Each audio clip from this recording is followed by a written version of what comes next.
El espejo del dormitorio se empañó con mi aliento agitado mientras me quitaba la blusa empapada por el calor sofocante de Murcia en pleno julio. Mis manos temblaban, no solo por el agotamiento de otro día interminable en la huerta familiar, sino por esa sombra invisible que me perseguía desde hacía meses, el silencio de la casa, roto solo por el eco de mis propios pasos. Y entonces la puerta se abrió de golpe sin aviso, sin un con permiso, que mi educación española siempre exigía.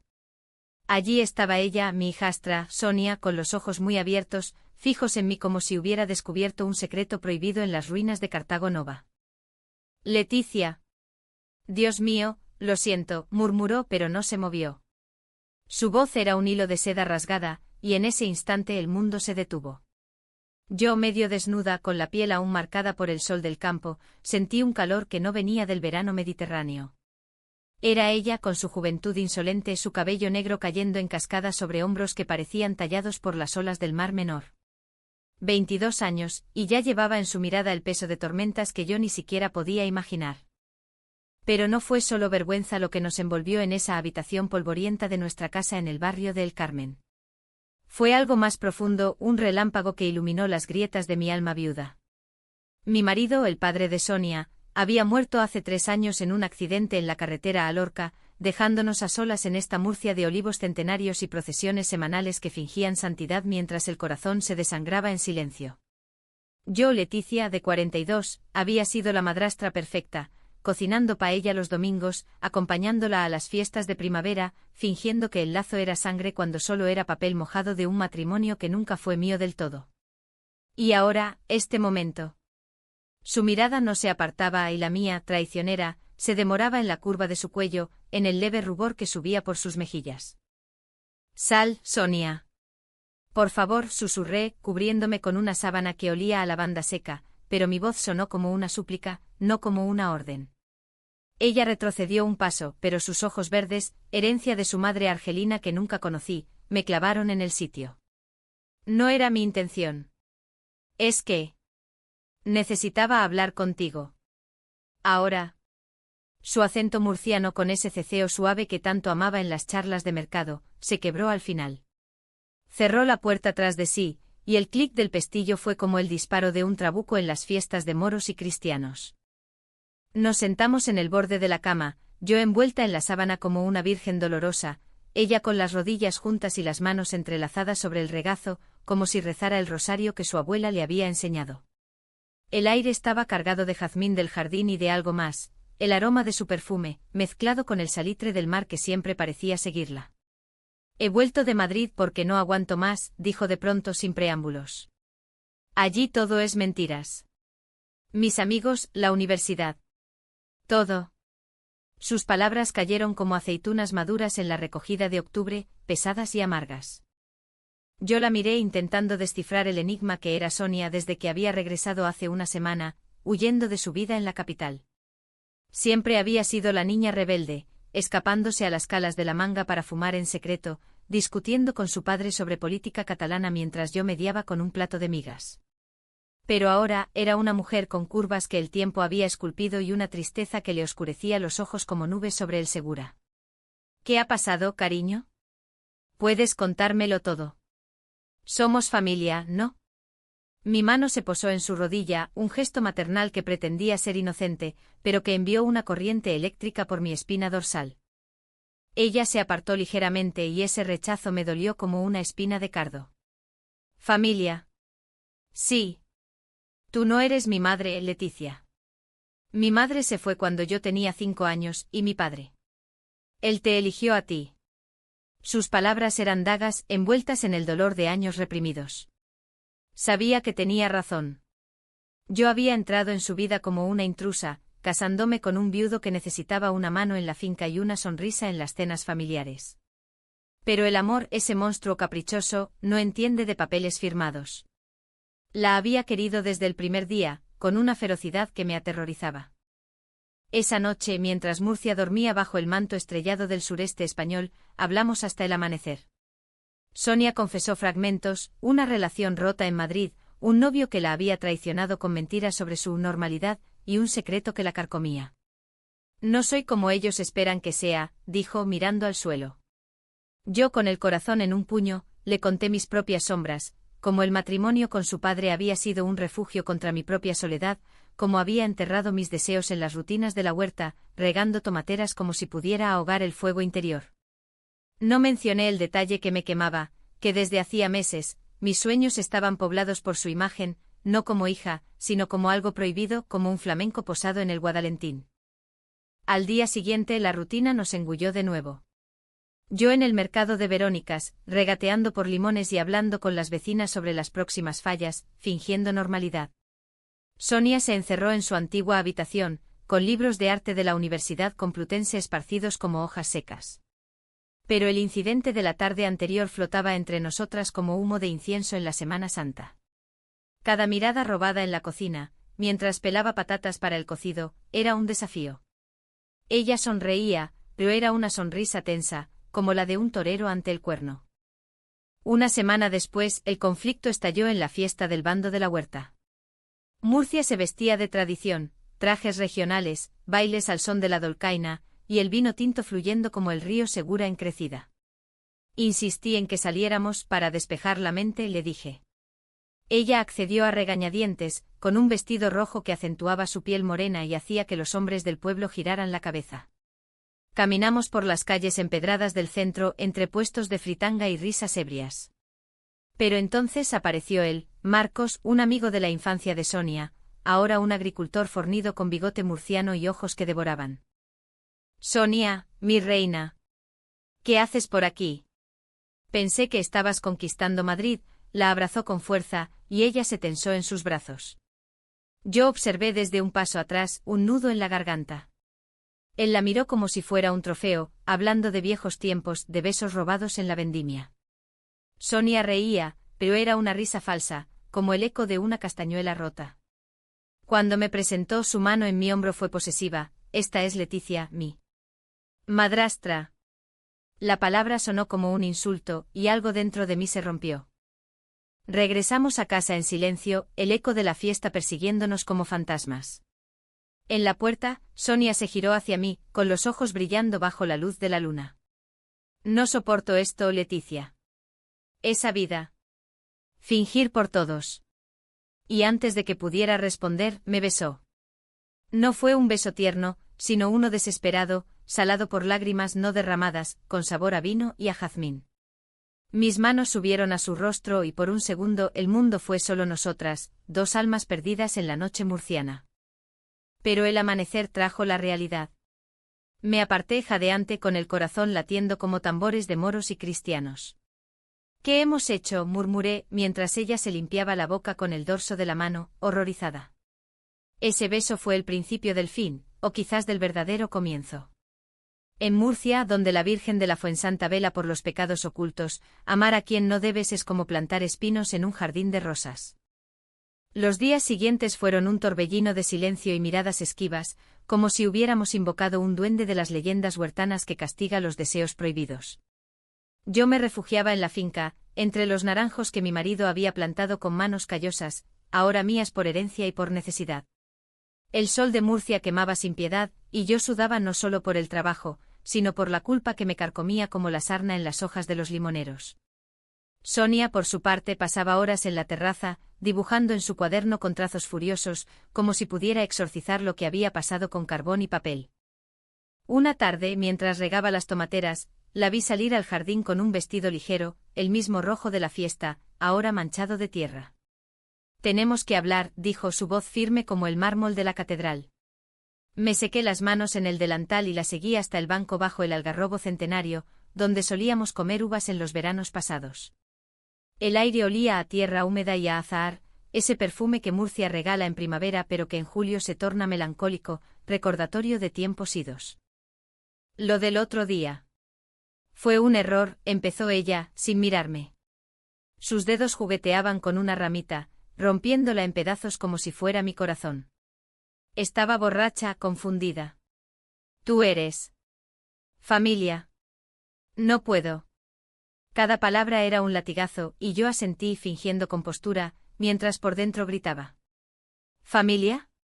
Ese beso había despertado algo dormido en mí desde mi juventud en las calles de Cartagena, donde había besado a una chica en una noche de carnaval y jurado olvidar para siempre. El matrimonio con el padre de Sonia había sido mi armadura, pero ahora se resquebrajaba. Lo entiendo, Sonia. No pasa nada, mentí, mi voz un susurro ronco. Pero ella levantó la vista, y en sus ojos vi el mismo torbellino que me habitaba. No, no lo entiendes. En Madrid. Conocí a alguien. Una mujer. Se llamaba Clara, era artista como yo. Nos amábamos en secreto en pisos compartidos y parques al anochecer. Pero mi familia. Mi padre, si viviera, me habría repudiado. ¿Y tú? Tú eres lo único que me queda de él. Lágrimas rodaron por sus mejillas, y extendí la mano para secarlas, pero ella se apartó. Ese rechazo fue peor que el primero. El secreto de Sonia me golpeó como una ola del Mediterráneo en tormenta. Así que no era solo confusión, era un amor real, roto por la distancia y las expectativas. Esa noche, sola en mi habitación, rebusqué en cajones olvidados las cartas de mi juventud, amarillentas por el tiempo. En ellas hablaba de Elena, mi primer amor, perdida en un escándalo familiar que nos separó. Murcia, con su devoción católica y sus chismes de barrio, no perdona lo diferente. Yo había enterrado eso para casarme, para ser la esposa perfecta. Pero ahora, con Sonia, el pasado resucitaba como un zombi de las novelas de Lorca. Al día siguiente intenté normalizarlo. Preparamos una caldereta de arroz para el almuerzo como en los viejos tiempos, con conejo y ñora que picaba hasta que los ojos lagrimeaban. Hablamos de trivialidades, las procesiones de la Semana Santa que se acercaban, el calor que agrietaba la tierra, los vecinos que cotilleaban sobre el nuevo bar en la Plaza de las Flores. Pero bajo la superficie, la tensión bullía. Cuando nuestras manos se rozaron al pasar el plato, un escalofrío nos recorrió a ambas. Ella se sonrojó y se levantó bruscamente, derramando vino tinto sobre el mantel bordado por mi madre. «Mierda», exclamó, y en ese exabrupto murciano, tan crudo y honesto, vi su vulnerabilidad. La ayudé a limpiar, arrodilladas en el suelo de baldosas hidráulicas, y por un momento, fuimos solo dos mujeres lidiando con el desorden de la vida. «Sonia, escúchame», dije sujetando su muñeca con gentileza. «Lo que sientas, sea lo que sea, no te define como mala. En esta tierra, hemos aprendido a escondernos tras las máscaras de las fiestas, pero el corazón. El corazón no miente». Ella me miró y por primera vez, no apartó la vista. «¿Tú has sentido algo así alguna vez?» Dudé, pero la verdad brotó como agua de la fuente del malecón. Le conté de Elena, de aquellos besos robados en la playa de la Azoía, de cómo la familia me envió lejos para curarme. Sonia escuchó en silencio y al final, apoyó la cabeza en mi hombro. No fue un gesto romántico sino de consuelo mutuo, como dos peregrinas en el camino a la romería de la Virgen. Pero en ese contacto el aire se cargó de posibilidad, y supe que el conflicto apenas empezaba. Semanas después, el drama se intensificó con la llegada de una carta. Estaba dirigida a Sonia con sello de Madrid, y la encontré en el buzón mientras ella dormía la siesta. La curiosidad, ese pecado capital tan español, me traicionó. La abrí y las palabras de Clara me apuñalaron: «Vuelve, amor. Sin ti soy un lienzo en blanco. Olvida a esa madrastra que te ata a un pasado muerto». El papel tembló en mis manos. ¿Madrastra? ¿Eso era yo para ella? Una atadura, no un refugio. Ese descubrimiento me llenó de celos irracionales, un veneno que no tenía derecho a sentir. Confronté a Sonia esa misma tarde en la cocina donde el sol entraba a raudales. Le lancé la carta como una acusación, y sus ojos se nublaron de traición. «¿La has leído?» «Es privada», gritó arrancándosela de las manos.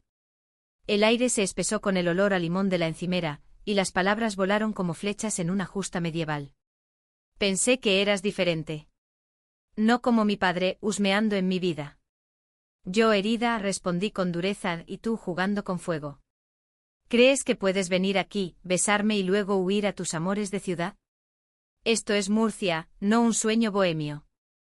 La pelea escaló con platos estrellados contra el suelo y lágrimas que salpicaban como lluvia de verano. Ella corrió a su habitación, y yo me quedé sola, recogiendo los fragmentos como si pudiera recomponernos.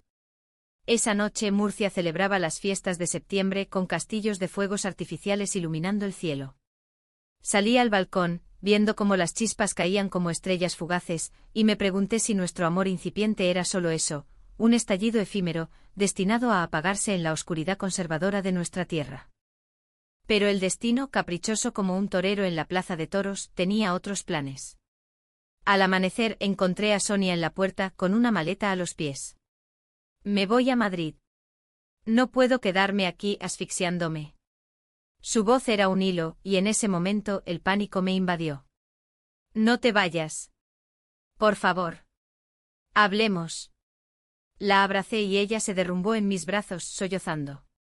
En ese abrazo sin besos ni promesas nació una confesión: te quiero, Leticia. No como a una madre. Como a una mujer.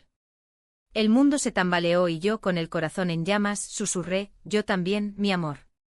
Desde el primer día. Decir aquellas palabras fue como romper un dique en el río Segura, todo fluyó de golpe, arrasando con las barreras que habíamos construido con años de silencio y fingimientos. Nos besamos de nuevo, esta vez sin alcohol ni furia, solo con la ternura de dos almas que se reconocen en la penumbra de la casa. Sus labios eran suaves como las higueras maduras de la huerta, y mis manos, curtidas por el trabajo, trazaron su espalda con la delicadeza de quien acaricia un fresco renacentista en el Museo de Murcia. Pero el éxtasis duró poco, la realidad irrumpió como un trueno en la vega. Esa mañana, mientras preparábamos café en la cocina, con el aroma de cardamomo que Sonia había traído de sus viajes, sonó el teléfono. Era tía Carmen, la hermana de mi difunto marido, con su voz estridente de cotilleos parroquiales. Leticia, ¿qué pasa con Sonia? La vi anoche en la plaza, llorando como Magdalena. ¿Y tú? ¿Estás bien, hija? La gente habla. Colgué con el estómago revuelto.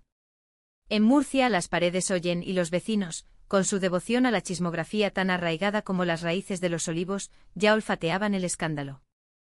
Sonia, ajena al llamado, me miró con ojos esperanzados.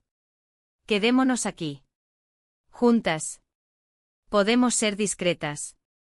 Le sonreí, pero por dentro el miedo me atenazaba como una soga en las fiestas de vaquillas. ¿Discretas? En una ciudad donde las procesiones de la Cofradía de Jesús reúnen a miles, y cada mirada es un juicio, ¿cómo esconder un amor como el nuestro? Yo, la viuda respetable, y ella, la hija pródiga, convertida en amante. Era una trama digna de las novelas de Pérez Galdós, pero vivida en carne propia. Intentamos construir un refugio. Días de paseos clandestinos por el jardín de Florida Blanca, donde los flores nos cubrían como un velo, y noches susurrando secretos en la cama que había compartido con su padre, un detalle que me llenaba de culpa punzante como una espina en el alma. Le conté historias de mi juventud, como Elena y yo nos escapábamos a las cuevas de Almadenes, soñando con una vida lejos de las campanas de la catedral. Sonia, a su vez, reveló el dolor de su ruptura con Clara, no solo traición, sino el descubrimiento de que su amor era un espejo roto, reflejando dudas sobre su identidad. Pero los secretos, como el vino en las bodegas de Jumilla, fermentan y explotan. Una tarde, mientras yo atendía la finca, Sonia recibió una visita inesperada: Marcos, el amigo de la fiesta, con una botella de licor de mistela y una sonrisa lobuna. Lo vi desde la ventana, su mano en el brazo de ella, y el celos me cegó como el sol del mediodía. Corrí hacia ellos pretextando una llamada, pero el daño estaba hecho. Marcos se marchó con una ceja arqueada, murmurando algo sobre cosas raras en esta casa. Esa noche la confrontación fue inevitable. Sonia, furiosa, me acusó de desconfianza: no puedes controlarme como a una niña. ¿Crees que soy tuya para siempre?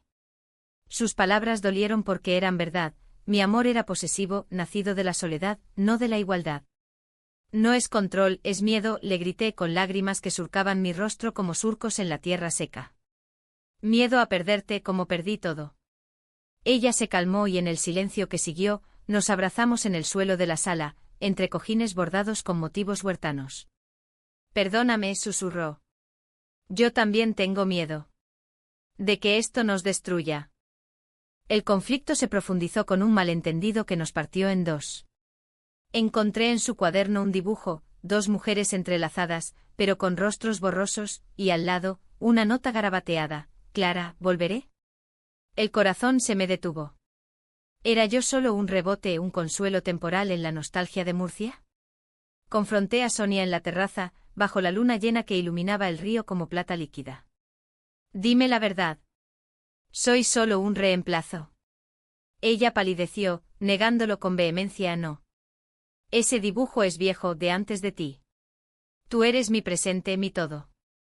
Pero la duda se sembró como mala hierba en la huerta, y mis noches se volvieron insomnes, plagadas de pesadillas donde ella partía en un tren hacia Madrid, dejándome sola con los fantasmas. El clímax llegó en la romería de la Virgen de la Fuensanta, la fiesta más sagrada de Murcia, donde miles peregrinan al santuario con promesas y oraciones. Insistí en ir, buscando redención en la fe popular. Caminamos entre la multitud, vestidas de mantilla negra, como viudas en duelo. Sonia llevaba una rosa en el pelo, y yo un rosario que apretaba hasta que los nudillos blanqueaban. Pero en el bullicio la vi, Clara, bajada de un autobús desde la capital, con el cabello teñido de rojo y una sonrisa que cortaba como navaja. Sonia, gritó abriéndose paso. El reencuentro fue un torbellino, abrazos, lágrimas, explicaciones apresuradas. Yo me quedé al margen, invisible como una sombra en la procesión. Escuché fragmentos: te echo de menos, vuelve conmigo, esto aquí es una cárcel. Mi corazón se rompió en silencio y sin pensarlo, me alejé, perdiéndome en la marea humana. Horas después, bajo la lluvia que cayó como un castigo divino, Sonia me encontró en la Plaza del Carmen, empapada y temblando. Leticia. ¿Dónde estabas? Clara. Ella no significa nada ahora. Tú sí. Pero el daño era profundo. Ve con ella, le dije con voz quebrada. Yo soy tu madrastra, no tu amante. Esto es un error, un pecado que Murcia no perdonará. Ella negó con la cabeza, aferrándose a mí mientras la lluvia nos calaba hasta los huesos. No es pecado amar. Es vida. En ese momento, bajo el cielo tormentoso, nos besamos con desesperación, ajenas a las miradas de los peregrinos. Fue el beso más cachetín de nuestras vidas, un desafío al destino, pero también el detonante de la traición mayor. Clara, testigo oculta, difundió el rumor esa misma noche en un grupo de WhatsApp de antiguos amigos. Al día siguiente las llamadas llovieron, tía Carmen histérica, vecinos susurrando, escándalo, hasta un mensaje anónimo: salid de Murcia o arderéis como en la Inquisición. El pánico nos invadió y Sonia, rota, decidió: me voy. Pero no con ella. Sola, para pensar. Me dejó una nota: te amo, pero esto nos está matando. Perdóname. El vacío que dejó fue como la huerta en sequía, árida, sin vida. Días de llanto en la capilla familiar, rezando a la Virgen por un milagro que no llegaba. Yo, Leticia, me convertí en un espectro, vagando por los mercados sin ver los colores, cocinando paellas para una sola persona. El secreto se extendió como reguero de pólvora, y el rechazo social me aisló: invitaciones canceladas, saludos fríos en la Plaza de las Flores. En mi soledad, reviví cada momento: el primer beso, las confesiones, el abrazo bajo la lluvia. ¿Había sido amor, o solo una ilusión romántica en una tierra de pasiones contenidas? Los meses siguientes fueron un calvario digno de las pasiones de Semana Santa: procesiones de dolor, incienso que ahoga y velas que parpadean como esperanzas frágiles. Murcia con su belleza traicionera, los puentes romanos sobre el Segura, los patios floridos de la primavera, se convirtió en una prisión dorada. Las vecinas me miraban de reojo en el mercado de Santa Catalina, susurrando tras los puestos de frutas: pobre viuda, corrompida por la ciudad. Tía Carmen me visitó una vez con crucifijo en mano y Biblia abierta: arrepiéntete, Leticia. Eso que hiciste con la niña de mi hermano es abominación. La eché con gentileza pero firme, recordándole que el amor no elige banderas. Sonia no escribía, no llamaba. Su ausencia era un vacío que llenaba con trabajo, podando vides hasta que las manos sangraban como penitencia. En las noches soñaba con ella, corriendo por las playas de Cabo de Palos, riendo con el viento salino, o discutiendo bajo el algarrobo, con sus ojos verdes desafiándome. El malentendido de la nota en su cuaderno me perseguía: ¿había sido real su amor, o solo un eco de Clara? La duda me carcomía, convirtiéndome en una mujer hueca, como las figuras de Belén en Navidad. Entonces llegó el giro inesperado, como un plot twist en las zarzuelas que tanto amábamos ver en el Teatro Romea. Una mañana de noviembre con la niebla del río envolviendo la casa como un sudario, encontré un paquete en la puerta, un lienzo envuelto en papel craft, con mi nombre garabateado en letra temblorosa. Lo abrí con manos ansiosas y allí estaba, un retrato nuestro pintado con óleos vibrantes. Yo con mi cabello ondulado y ojos marrones, regando la huerta bajo el sol, ella, a mi lado con una mano en mi hombro, sonriendo con esa picardía murciana. Al dorso una carta: no eras un reemplazo. Eres mi musa, mi hogar. Vuelvo. No por obligación, sino por amor. Sonia. El corazón me estalló en el pecho, lágrimas saladas como el mar menor rodando por mis mejillas. Pero la alegría era teñida de temor, ¿y los rumores? ¿La sociedad que nos juzgaba como a brujas en la hoguera? Llamé a un viejo amigo, un profesor de la Universidad de Murcia que había vivido su propia historia de amor prohibido en los años 70. Y de despacio me aconsejó por teléfono con voz ronca de tabaco. En esta tierra el tiempo cura, pero el coraje abre caminos. Sonia regresó esa misma tarde con el tren de Madrid traqueteando como un presagio. La vi bajar en la estación del Carmen, con una mochila al hombro y el cabello suelto, azotado por el mistral. Corrí hacia ella, y nos fundimos en un abrazo que detuvo el tiempo, cuerpos temblorosos, alientos entrecortados, el mundo desvaneciéndose en el bullicio de viajeros. Perdóname el silencio, murmuró contra mi cuello. Necesitaba alejarme para entender, sin ti soy incompleta. Clara fue un capítulo, tú mi libro entero. Regresamos a casa caminando lento, de la mano oculta en los bolsillos, como dos conspiradoras en las revueltas de la transición. En la cocina preparamos una cena simple, ensalada de tomate con atún y pan crujiente, hablando de todo y de nada. Le conté los meses de ostracismo, las noches de duda, ella, su estancia en Madrid, trabajando en una galería de arte confrontando a Clara con la verdad, mi corazón está en Murcia con Leticia. No hubo besos esa noche, solo palabras tejiendo un puente sobre el abismo. Pero el verdadero alto trámite vino con la confrontación pública. Invitamos a tía Carmen a cenar, no por masoquismo, sino por redención. La mesa estaba puesta con el mantel bueno, velas y una botella de moscatel de las bodegas familiares. Cuando le dijimos con voces entrelazadas, nos amamos, tía. Como mujeres, como iguales, su rostro se contorsionó en una máscara de horror bíblico. Esto es contra natura. El pobre Antonio se revuelve en la tumba. Sonia, con la valentía de su juventud, respondió: papá nos quería unidas, no divididas. ¿Y el amor? El amor es el único mandamiento que cuenta. La discusión fue un vendaval, acusaciones de perversión, llantos por el que dirán en las misas dominicales. Pero en el fondo vi el miedo en sus ojos, el de una mujer que había enterrado sus propios sueños por la tradición. Al final, exhausta, se levantó: necesito tiempo. Pero... sed felices. Por él. No fue aceptación plena, pero fue un paso, como el primer pétalo en el rosal de invierno. Murcia lentamente se adaptó. Los rumores se diluyeron en nuevos chismes, un escándalo en el ayuntamiento, una boda en la catedral. Caminábamos juntas por el malecón, de la mano a la vista de quien quisiera ver, y las miradas se volvieron curiosas, no hostiles. Sonia abrió una pequeña galería en el casco antiguo, exponiendo sus cuadros de mujeres fuertes, inspirados en nosotras. Yo por mi parte vendí parte de la finca para financiar estudios de arte para ella, liberándome de las cadenas del pasado. El final no fue un cuento de hadas con boda en la playa, fue mejor, humano, imperfecto como la vida en el sureste español. En la fiesta de la huerta del año siguiente bailamos al son de la murciana, con trajes regionales y risas que ahuyentaban sombras. Tía Carmen vino con una sonrisa tensa pero presente. Y bajo las estrellas de agosto en el jardín de jazmines, nos prometimos, por siempre, contra viento y marea. Amar a Sonia no borró las cicatrices, las mías de juventud reprimida, las suyas de rechazos pasados, pero las transformó en constelaciones. En Murcia, donde el pasado romano se entremezcla con el cristiano, descubrimos que el amor lésbico no es herejía, sino himno a la libertad. Y así, en esta tierra de pasión y perdón, encontramos nuestro hogar, la una en la otra, eternas como el Segura que fluye incansable.